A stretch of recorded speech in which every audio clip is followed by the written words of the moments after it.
ঈদের পর বইমেলা আয়োজন সহ 4 দাবি জানিয়েছেন প্রকাশকরা।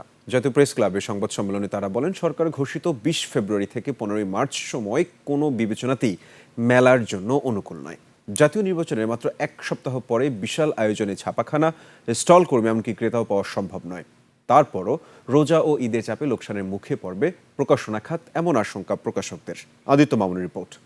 72 ঘন্টা ময়েশ্চার লক সমৃদ্ধ লিলি বডি ওয়াশ শিয়া বাটারের গুডনেস স্কিন রিপেয়ার করে রাখে সফট ও গ্লোয়িং। জাতীয় নির্বাচনের কারণে ফেব্রুয়ারির 20 তারিখে অমর 21 বইমেলার সময় নির্ধারণ করে দিয়েছিল অন্তর্বর্তী সরকার। এই সময়ে মাসব্যাপী বইমেলার মতো বিশাল আয়োজন লোকসানের মুখে পড়বে দাবি করে প্রকাশকদের এই সংবাদ সম্মেলন। অমর 21 বইমেলা কেবল বই বিক্রির জায়গা নয়, এটি আমাদের জাতিসত্তার অবিচ্ছেদ্য অংশ। বইমেলা পিছিয়ে উপযুক্ত সময় অনুষ্ঠানে 4টি মৌলিক দাবি তুলে ধরেন বইমেলা সংশ্লিষ্ট প্রকাশকরা। 5 ফেব্রুয়ারির মধ্যে প্রকাশকের দাবির প্রতি শ্রদ্ধা জানিয়ে এবারের বইমেলা ঈদ উল ফিতরের পর আয়োজনের ঘোষণা দিতে হবে। প্রকাশকদের ভঙ্গুর অর্থনৈতিক দশা বিবেচনায় স্টল ভাড়া মওকুফ করতে হবে এবং সরকারি খরচে স্টলের সম্পূর্ণ কাঠামো তৈরি করে দিতে হবে। ঘোষিত দাবির বিষয়ে সিদ্ধান্ত দিতে 9 ফেব্রুয়ারি পর্যন্ত সরকারকে সময় বেঁধে দেওয়া হয়েছে।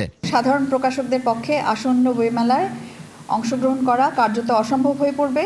আমরা মেলা চাই, কিন্তু লোকসানের বোঝা মাথায় নিয়ে ধ্বংস হতে চাই না। বর্তমানে নির্বাচনের কারণে ছাপাখানার ব্যস্ততা, লোকবলের ঘাটতি, স্টল প্যাভিলিয়ন নির্মাণে পর্যাপ্ত সময় পাবেন না প্রকাশকরা।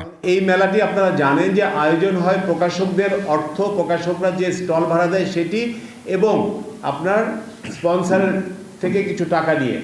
এই মেলায় বাংলাদেশ সরকারের সংস্কৃতি মন্ত্রণালয় বা বাংলা একাডেমির কোনো অর্থ বরাদ্দ থাকে না, যেটি খুবই দুঃখজনক একটি বিষয়। এছাড়া রোজা ও ঈদের কারণে শিক্ষা প্রতিষ্ঠান বন্ধ হয়ে গেলে ক্রেতা দর্শনার্থী শূন্য থাকবে মেলা প্রাঙ্গণ।